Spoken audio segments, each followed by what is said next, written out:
Hey, y'all, each week on The Sam Sanders Show from KCRW, we ask big questions and share hot takes about the pop culture we love. Now that we have YouTube, we don't need any more biopics. If they've been alive such that I can watch them on YouTube, I don't need it. I don't think that music is getting worse. I think y'all just don't listen to artists who aren't in the mainstream. Taylor Swift, retire. It's time to retire. The Sam Sanders Show from KCRW, wherever you get your podcast, and on YouTube.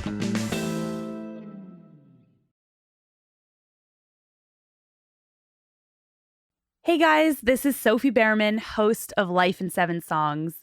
We are putting together a bonus episode built around your songs and your stories. We want to know what songs moved you. Here's what you can do. Choose one song, record yourself talking about it in a voice memo. Tell us what it means to you. Tell us a specific story, like when you remember first hearing it, what your reaction was. Feel free to sing along, laugh, cry. You know the drill. Send us that voice memo at lifein7songs@sfstandard.com. We will do our best to try to weave it into this upcoming episode. And with that, enjoy the listen. When I thought of the name Death, Sex, and Money, it made me laugh. I was like, do I have the nerve to pitch a show called Death, Sex, and Money? Yes, I do. And then it stuck.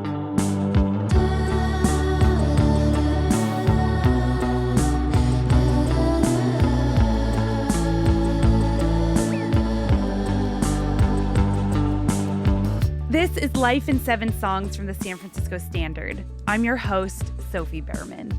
This week, my guest is Anna Sale. You may recognize her voice as the host and creator of the hit podcast Death, Sex, and Money, a podcast about, quote, the things we think about a lot and need to talk about more. The New York Times described her as having the enthusiastically analytical manner of a therapist at happy hour. She's also the author of a 2022 book called Let's Talk About Hard Things. And throughout a career of helping navigate the most uncomfortable questions and uncertain moments of other people's lives, Anna's had to navigate plenty of her own. So we're flipping the script and putting Anna in the hot seat. Anna Sale, thank you so much for joining me. Oh, I'm so glad to be here. Thank you. So I saw on your Substack that you recently bought a karaoke machine. Heck yeah. What inspired that purchase? I can't remember. It was like a kind of lazy Sunday where I needed a little jolt of something, and I ended up on the Wirecutter reviews of the best at-home karaoke machines. As one does. And I was like, I need one of these. What is your go-to song? Okay, this is not on my list of 7 songs. However, it has 2 microphones, and so it's really a fun setup to do To the Most Wanted, the Miley Cyrus Beyonce song from Cowboy Carter. That's my jam right now with the karaoke machine. You mentioned 2 mics. So who takes the second mic when you're singing that duet? Usually it's my daughters. You know, we all sort of share. We have 3 singers, 2 mics, so we all kind of get around it. Do your daughters have the same drive to ask big questions? I mean, maybe. I mean, they're 6 and 8, so the questions they ask they're just trying to get their bearings. We talk, you talk about why some people don't have homes. You talk about why some people are hanging the American flag upside down. They're just like, what is happening around me? And so there's this ongoing conversation about that. I am certainly so ready to have important parenting conversations, like capitalized important parenting conversations. But one cool thing that I really am into is pop music can be such a cool entree to all the things that I want to dig in with them about. Like, thank God for Sabrina Carpenter and Taylor Swift and Chappell Roan, because there's all these scripts about what you might face or be into or get excited by as a woman coming of age. They're sort of my partners in helping them understand that there's lots of ways to do this thing. So, Anna, your first song is tied to a memory from your childhood in West Virginia. What's the song and what's the memory? When I was thinking about my life in 7 songs, I was like, oh my gosh, this was my very first favorite song. And the memory I have is being in the backseat of some kind of carpool with a parent and asking them to turn up this song when it came on the radio. And it's Lean on Me by Bill Withers. And as a kid, it was just like, I love the way this song makes me feel. I love the groove. I love the soulfulness. This song is just, when I turn it on, it's like going to church. It's like, this is a sacred song to gather around. Lean on me.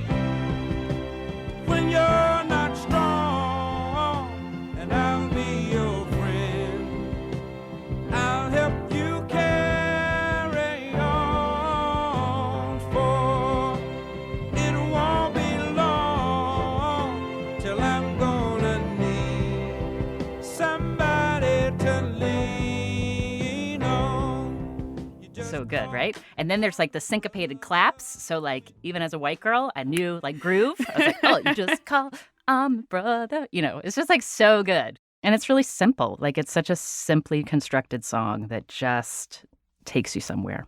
And then I come to learn many years later that Bill Withers also grew up in West Virginia, which made me very proud. And then I got to interview him a few times before he died. That was the first episode of Death, Sex, and Money, right? Yes, the episode was called How to Be a Man with Bill Withers. And when I was starting Death, Sex, and Money, I was like, who do I just want to like sit with and hear how he thinks about life? I was like, this show doesn't exist yet, and it's called Death, Sex, and Money. Will you do this interview? And then he agreed, and I'm forever grateful. It was very special. I just listened to that, and he's like, Death, Sex, and Money. Yeah. You know, he's like, what is you this? switch it around. That's a story of rock and roll right there. Exactly. Sex, So Money, and amazing. Death. So good. So you share West Virginia with him. Tell me about your childhood. Paint a picture for me. What did it look like for you? I grew up in the state capital, West Virginia, Charleston. It was a beautiful place, you know, these rolling hills, 2 rivers in town, the Appalachian Mountains. It felt like you were sort of held in place by the geography. To grow up in a place that you know people either ignore or look down on, there's this real sense of camaraderie and pride. Like one of the things that you learn how to do from a young age is whenever there's someone who is famous, who is from West Virginia, you're like, you know they're from West Virginia. Don Knotts from West Virginia. Did you know this? Jennifer Garner went to my high school. Wow, you know, we just have okay. such pride in Yeah. the people who are from our place and who have made significant contributions. It also comes with a sort of forlornness of like most of the people who we were so proud of no longer made their home full time in the state. Yeah. And so this sense of needing to go elsewhere, that was part of the dynamic. Is that what you felt as well? You knew that you would leave, and then where did you go? I always sort of knew I would leave. There are plenty of West Virginians who are lifelong, many generations deep, but I knew I was going to leave. And I ended up at Stanford University in the fall of 1999, which was quite a transition to come from a predominantly fossil fuel driven economy that was boom and bust to Silicon Valley before it had even been humbled by the first .com crash. I was like, I don't understand this place. I don't get it. I need like a class in like how it works to live in a place where you don't immediately think of the limitations of making your dreams come true. It was like, wow, this is really good for me and it's stretching. And also, I was the one kid in my class from West Virginia. In the entire year? Yeah, my freshman year. Yeah. So Wow. it was, you know, everybody's looking for that thing that's their thing when they're making new friends in the dorm. And I really leaned into the West Virginia-ness big time. You shared a song from your freshman year. You described as a formative moment. Why that song? Yes. Oh my gosh. Because this was like, I was like trying to figure out, I'm like, I live in California now. Where do I fit? And one of the amazing things about moving to the Bay Area was concerts. Your favorite bands like came through, which was a new thing. And so this was like one of the first concerts that I went up to San Francisco for, and it was Luscious Jackson. And I was always like a mixtape person, and they were always on my mixtapes, this song Here in particular. And seeing them in San Francisco, I think it was Halloween night. So it was like people were out, everything was turned on. And I had a fake ID. So I also was really enjoying myself. And my memory of that show is they called people up to dance on stage with them. And somehow there I was dancing on stage with Luscious Jackson in San Francisco. And it was this moment of like, oh my gosh, I am in a new era. This rules.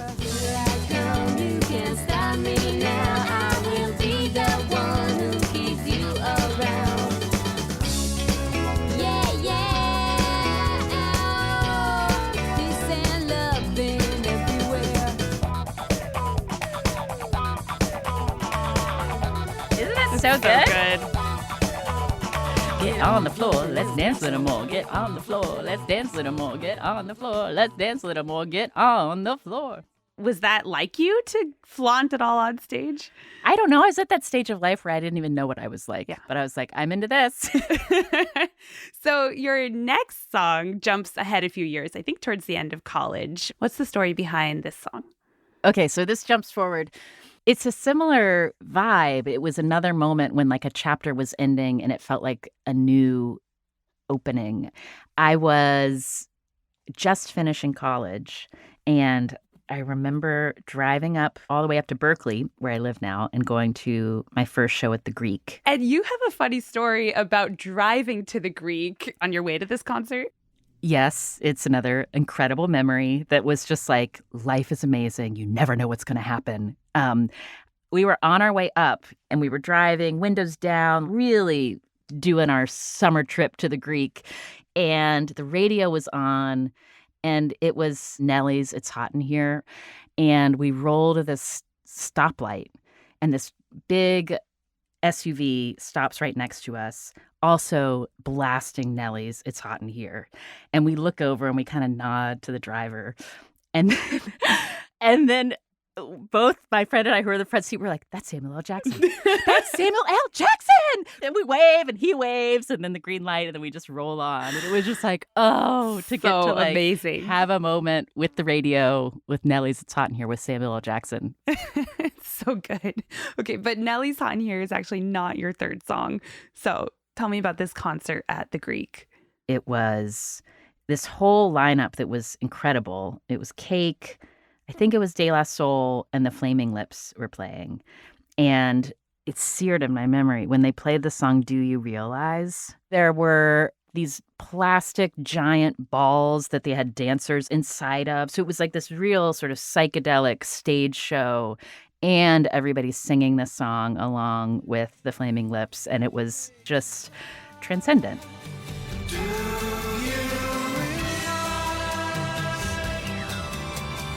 This one makes me emotional. I don't know why. So it's like, you know, someday we'll die. Yeah, I'm thinking about the lyrics. I mean, they feel so death, sex, and money, right? Like, do you realize we're floating in space? Happiness makes you cry.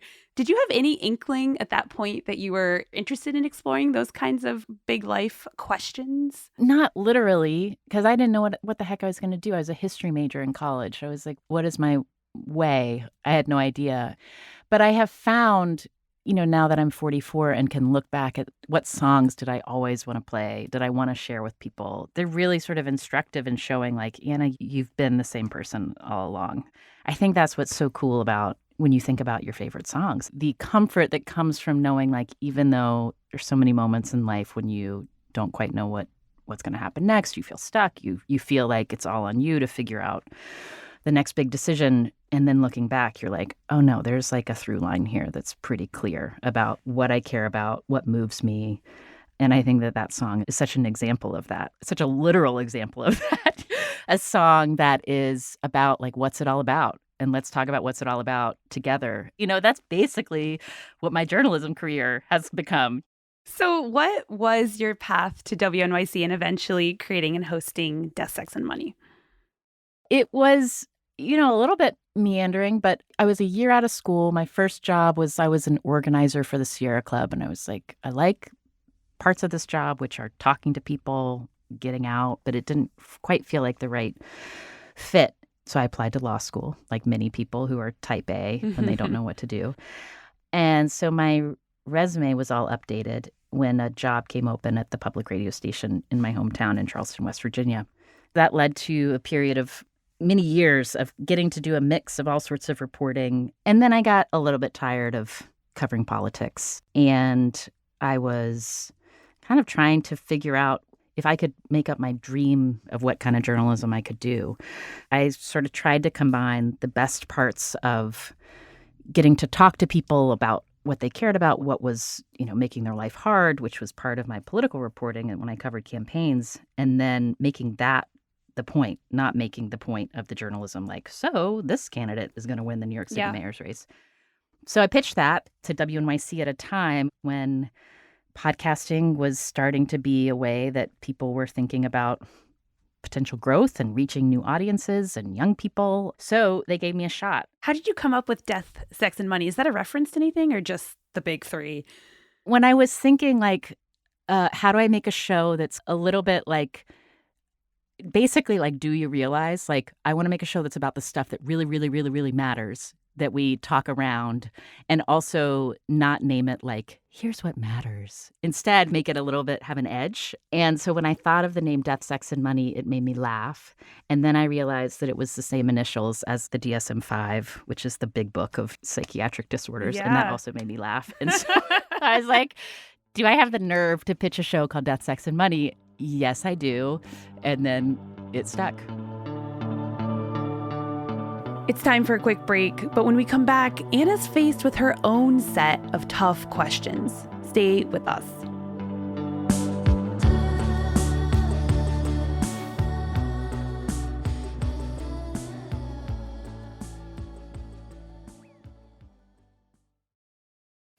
Hey everyone, I want to recommend a podcast. Hard Knocks is a show about resilience, self-discovery, and finding meaning after chaos, hosted by Amanda Knox. Each week, Amanda sits down with fascinating guests, writers, thinkers, artists, to explore how we learn, grow, and rebuild ourselves after life knocks us down.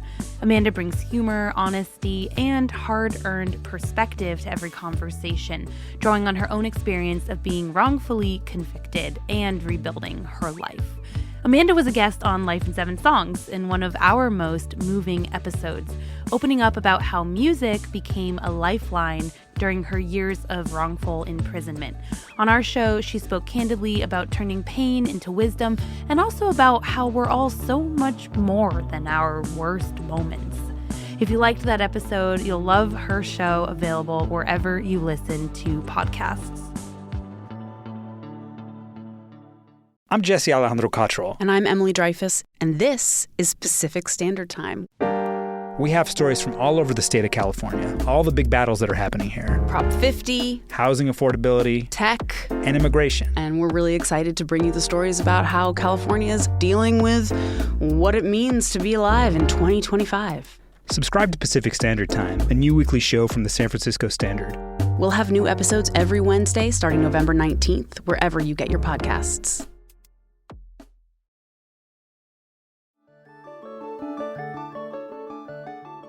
So tell me about your next song, Side of the Road by Lucinda Williams. Oh, God, this is a song that just makes me cry. So the other thing that was going on when I was coming up with Death, Sex, and Money as a concept is like I had hit my first real ditch of young adulthood where how I thought my life was going to go ended up not being how it went. I was in this relationship for most of my 20s. I got married, moved to New York, and then the marriage fell apart after about 3 years. We were married for almost 4 years. It was just this time of who am I? What do I value? I thought that I was the kind of person that really stuck with things and commitment was really important and family was really important. And so I had all sorts of shame and just didn't really know what kind of woman I was. And this song by Lucinda Williams is from the perspective of a woman who's in a relationship and she needs to pull off to the side of the road just to feel what it is to be just with herself. You wait in the car on the side of the road. Let me go and stand a while. I want to know you're there, but I want to be alone.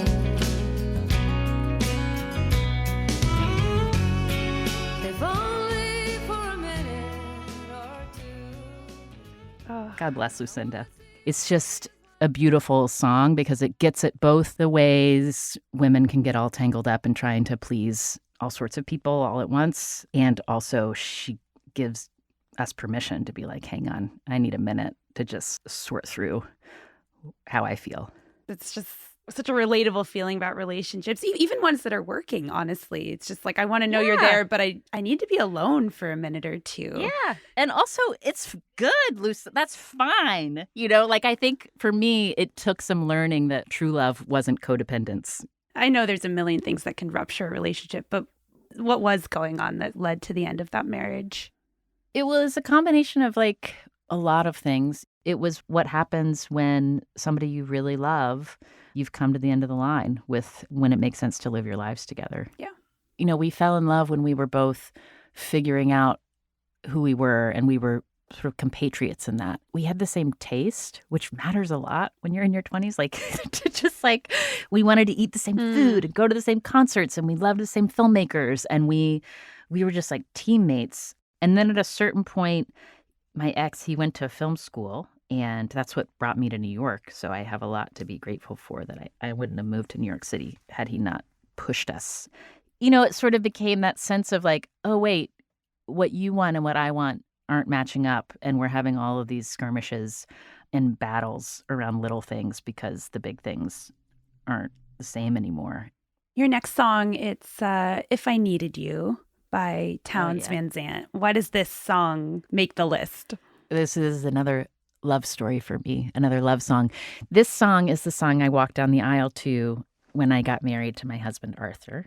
We met soon after I was divorced, and we had a period of kind of sorting through how that was going to work, because he's a wildlife ecologist and I was a radio reporter in New York City. So it was like, how are we going to do this? So that took a bit to sort out. We eventually did, with some tumult. I was at a point in my life in my early 30s, becoming mid-30s. I knew I wanted to be a mom. So I was like, what's the vision, dude? Like, we got to have a vision. And it took us a bit to figure it out. And then we kind of did figure it out. And we figured out we wanted to get married. And I was like a culture vulture mixtape person my whole life. My husband, Arthur, spent a lot of time in nature and like has 4 favorite bands, basically. He's less up on what's happening, the musical trends. But this was a song that we both just totally loved. Well, if I needed you, would you come to me? Would you come to me and ease my pain? If you needed me, I would come to you.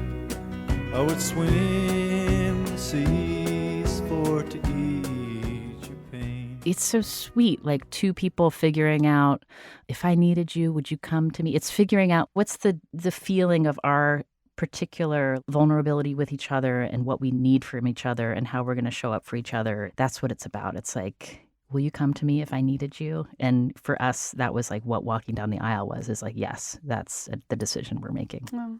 Also, I just love the like pedal steel. I love the way that song is produced. I love the honky-tonk feel of it. And it's a straight guy being totally vulnerable. Like, you don't hear enough of that. So Arthur, he's a wildlife ecologist. You host Death, Sex, and Money. Is he open to talking about big things like that? Yeah, that was the thing that really kept me in it when I would have like, I don't understand the like structure here. Like the thing that was so incredible about who he is as a person is he's very not afraid to say how he feels. He wants to understand how I feel. When there's conflict, he wants to go at it. So it felt, I can really dig in with this person. And I'm not going to scare him off. I don't have to package my feelings in order for him to be able to hear them. So yeah, that was like, oh, you can handle it. And that's what, there's this like solidness, which I hear in the If I Needed You song. It's like, it presumes that you're 2 people who are standing on your own 2 feet.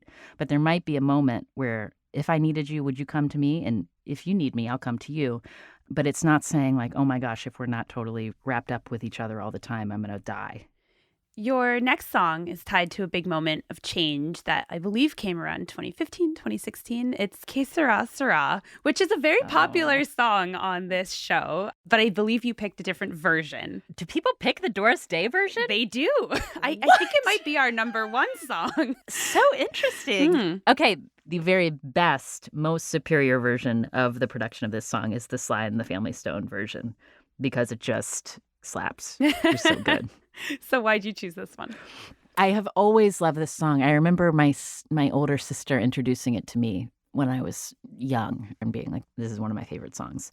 And then it kind of came back in a big way. 2016, I'm like newly married. I get pregnant right when my husband Arthur finds out that he's got this job at UC Berkeley, which is amazing. So we're going to move across the country from New York City.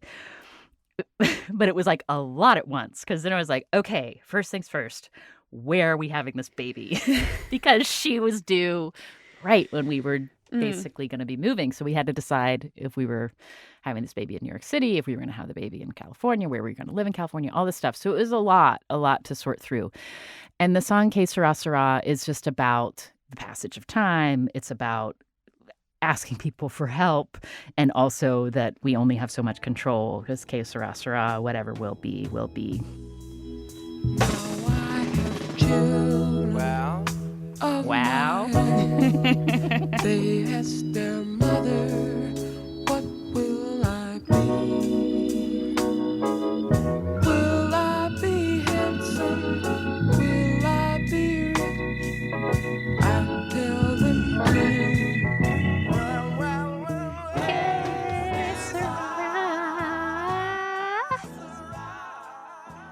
I mean, it's just like, ugh.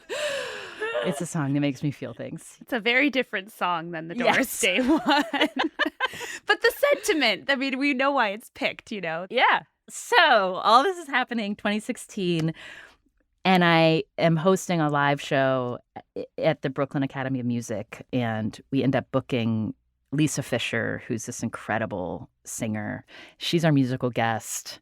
I tell a story about the meaning of this song to the audience, and we close the show, and she sings this song, and she like sidles up to me, and I have this photograph in my office still. Like, she's leaning into me, I'm leaning into her. I have this big baby bump, and we're just like, whatever will be, will be. But like, it's another just like perfect moment. Oh, that's beautiful. So I take it you obviously moved to Berkeley. You have your daughter. Where is your child born? She was born halfway between New York and California. We decided to have her in Wyoming. Oh my gosh. Where I took maternity leave because we didn't have a house. We didn't know where we were going to live in Berkeley. For a second, I thought you meant like literally in transit or something. I was like, that is a wild story. So your last song is Feels Good by the band Toni, Yes. which includes Dwayne Wiggins. He was actually one of the first people I interviewed for this show. I remember. I listened to that episode. Yeah, it's a wonderful episode. He's recently passed away in March this year. But you said you loved this song as a kid. It's also connected to a more recent memory. So tell me the whole story. I mean, this is another song that was like one of my go-to mixtape songs growing up. You know, when you're like, I need a song that's just going to like change the vibe in the room to positive. It's not even like party vibe. It's like, let's have a moment of gratitude, you know? And I've loved this song. And then fast forward to early 2024, there was this existential moment for my work life where Death, Sex, and Money was cut from the budget at WNYC. We didn't know if it was going to keep going. We ended up finding a new home at Slate, where I work now. And we had this funeral for the show, and we didn't know what was going to happen. And then when we're coming back, I was like, oh my gosh, we can have a revival. So I got to work with KQED, and they had a live event that they hosted for us in their live event space. And again, that question of like, who is the right musical guest for a revival? And I was like, oh my gosh, Dwayne Wiggins. He's still based in Oakland. I asked him if he would put together a band to be our live band for the event. And he said yes. He was a guest during the live show. I got to meet him. He talked about like growing up in Oakland and the musical influences, including Sly and the Family Stone playing in the park near his house, like so many full circle things. And then I get to be on stage ending this live event and watching Feels Good being played live by Dwayne Wiggins.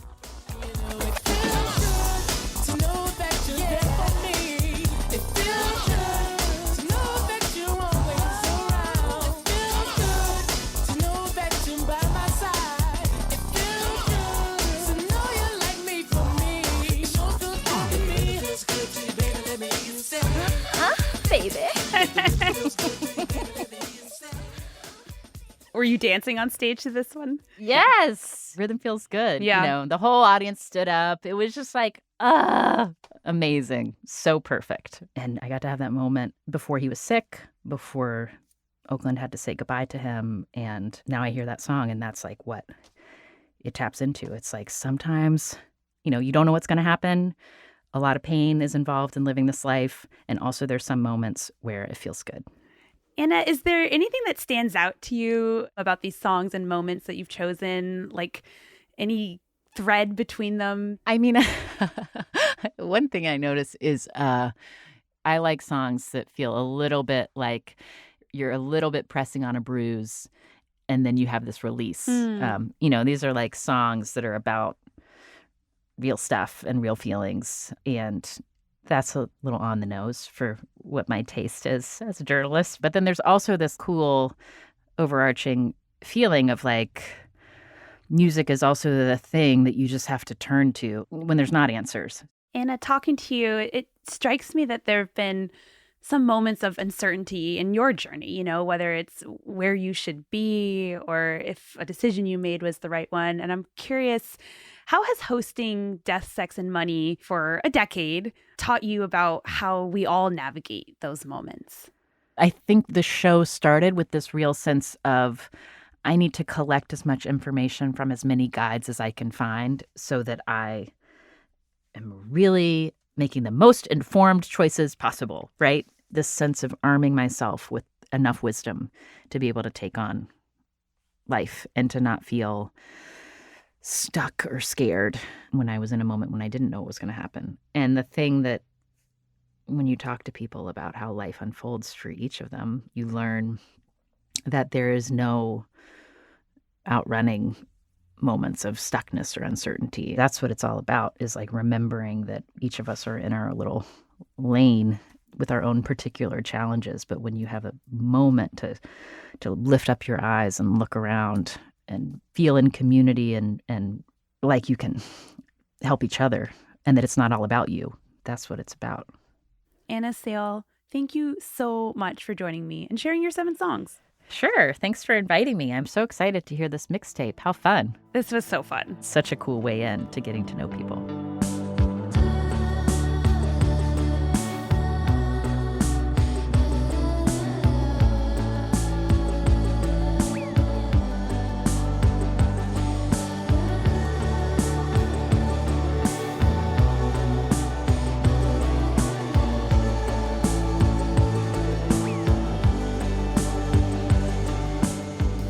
Life in 7 Songs is a production from the San Francisco Standard. If you want to hear from another guest who's made it their life mission to ask the tough questions, check out our episode with comedian W. Kamau Bell. And if you haven't already, please subscribe and like the show. It makes a big difference for us. Our senior producer is Jasmine Morris. Our producers are Michelle Lands. She also mixes the show, and Tessa Kramer. Our theme music is by Kate Davis and Zubin Hensler, and Clark Miller created our show art. Our music consultant is Sera. Executive producers are Griffin Gaffney, John Steinberg, and me. You can find this guest's full playlist at sf.news/Spotify. You can listen to every song in full there. I'm Sophie Behrman. Thank you so much for listening. See you next time.